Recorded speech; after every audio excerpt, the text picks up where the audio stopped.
It was supposed to be a simple day. Amara had spent almost an hour getting ready, and for good reason. In Lagos, you don't just attend a wedding, you arrive. Her outfit was carefully chosen, her makeup soft but flawless, and her gel tied so perfectly, it could have won an award on its own. She picked up her phone again and checked the invitation. Hall B, Royal Events Center, 11 a.m. She nodded to herself. Simple, she muttered. By the time she arrived, the venue was already buzzing with life. Music blared from inside. Laughter echoed through the compound, and guests in vibrant asoebi filled the space like a moving rainbow. Amara smiled to herself. This one goes sweet, she thought. She adjusted her clutch bag and walked in confidently. The moment she stepped into the hall, she was impressed. The decorations were stunning, white and gold drapes flowing from the ceiling, fresh flowers arranged neatly on every table, and a large stage at the front glowing under bright lights. BMC was already hyping the crowd. Lagos, are you ready? The crowd roared back. Amara laughed softly and found an empty seat near the middle of the hall. She crossed her legs elegantly and began scanning the room. Everything looked perfect. Waiters moved around with trays of drinks. A group of aunties were already dancing near the stage. Someone behind her was arguing about who wore asoebi better. It was a typical Lagos wedding. A woman sitting beside her leaned closer. "Are you from the bride's side or the groom's side?" she asked. Amara hesitated for a split second. "Bride's side," she replied with a smile. The woman nodded slowly, but her expression lingered a little too long. That was the first sign. But Amara ignored it. A few minutes later, the MC's voice boomed through the speakers.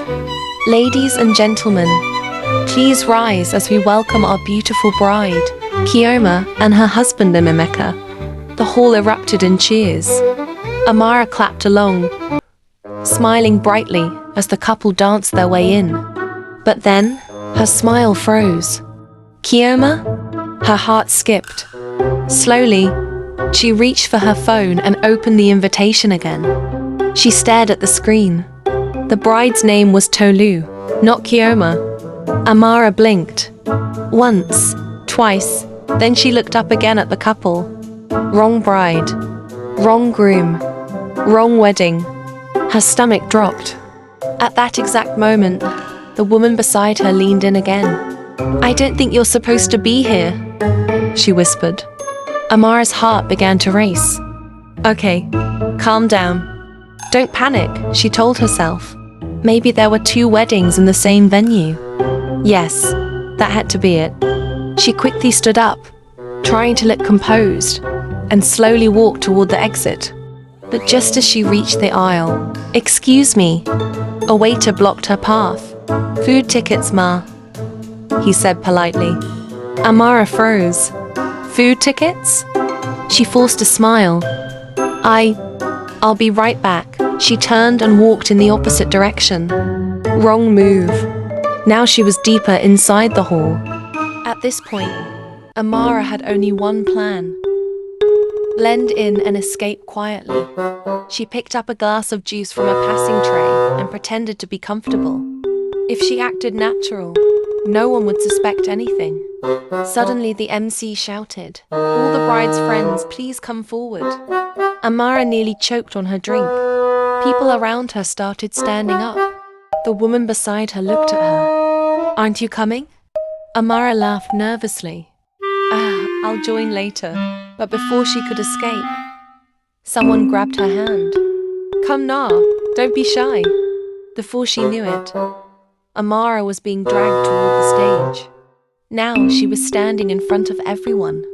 Lights shining, camera rolling.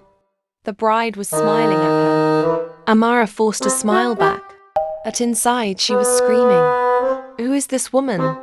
The MC handed her a microphone. "Say something about the bride." Amara's soul left her body. Kioma is very beautiful," she said slowly. The crowd cheered. She continued nervously. "She is kind, loving, and She paused, because she knew nothing else. The bride looked confused. Very confused. That was it. Amara couldn't take it anymore. "I'm so sorry," she suddenly blurted out. "I think I'm in the wrong wedding." Silence. Then, laughter exploded across the hall. Even the bride started laughing. Amara didn't wait. She dropped the mic and ran. Straight out of the hall. Straight out of her dignity. Out of breath, Amara checked her phone again. Hall D, not B. She had entered the wrong hall all along. When she finally found the correct wedding, she walked in quietly, head slightly down. This time, she didn't talk to anyone. She didn't move. She didn't even blink too much. She just sat down like someone who had learned a very important life lesson. That day, Amara learned something she would never forget. Always double-check your invitation. Because in Lagos, you might just give a speech at a wedding where nobody knows you. Out of breath, Amara checked her phone again. Hall D, not B. She closed her eyes briefly. "God, why me?" she whispered. This wedding felt different, calmer, more organized, less chaotic. People were seated properly, the music wasn't too loud, and the atmosphere felt safe. This time, she wasn't taking any chances. No talking, no moving, no unnecessary eye contact. She just wanted to survive the day with the little dignity she had left. For a few minutes, everything was peaceful. Then, "Madam," her body went cold instantly. Slowly, very slowly, she turned, and there he was, the waiter, from the first wedding, standing right behind her, looking very serious. Amara blinked. No. No, no, no. This cannot be happening. "I knew it," he said. "You ran away." A few people nearby had already started turning to look. Amara forced a small smile. "I made a mistake. I entered the wrong hall. You must come back," the waiter insisted. "You disrupted the program." Her heart dropped. Disrupted care. "I just talked small-o. I'm sorry, but this is my actual wedding," she said quickly, pointing around like evidence would magically appear. But the waiter wasn't convinced. "Please stand up," he said. At this point, people were fully staring. Amara's ears burned. Not again. Not in this hall too. Just as she slowly began to stand. "Let her be," a calm, familiar voice said. Amara froze. That voice. She knew it. She turned. And there he was. The man she had bumped into earlier. Standing a few steps behind the waiter, looking as composed as ever. The same sunglasses now resting slightly lower. The same calm confidence. The waiter frowned. "Sir, this matter doesn't concern you." The man stepped forward slightly. "It does," he said calmly. "She's with me." Amara's eyes widened instantly. "With you? Since when?" The waiter hesitated, clearly unsure. "You know her?" he asked. The man didn't even blink. "Yes." The confidence in his voice was enough. After a few seconds, the waiter sighed. "Okay, sir." And just like that, he left. Amara slowly sat back down. For a moment, she didn't say anything. She just stared at him, trying to understand what just happened. Then finally, "Thank you," she said. He smiled slightly, taking the seat beside her, like it was the most natural thing in the world. "You're welcome," he replied. A small silence followed. Then he added, "You really ran from that hall like your life depended on it." Amara covered her face instantly. "Please don't remind me," she groaned. He chuckled. "I knew something was off when you said Kioma is kind and stop like your brain logged out." Amara gasped. "You were there. I was watching the whole thing," he said, clearly amused. "Oh my God," she muttered. "So you saw everything, everything." She shook her head slowly. I'm finished. He leaned back slightly.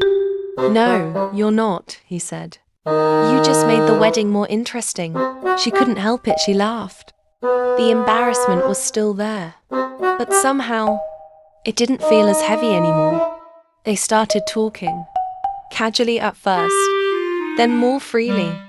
His name was Daniel. He had come for a friend's wedding, the same wrong wedding she had entered, which meant one thing.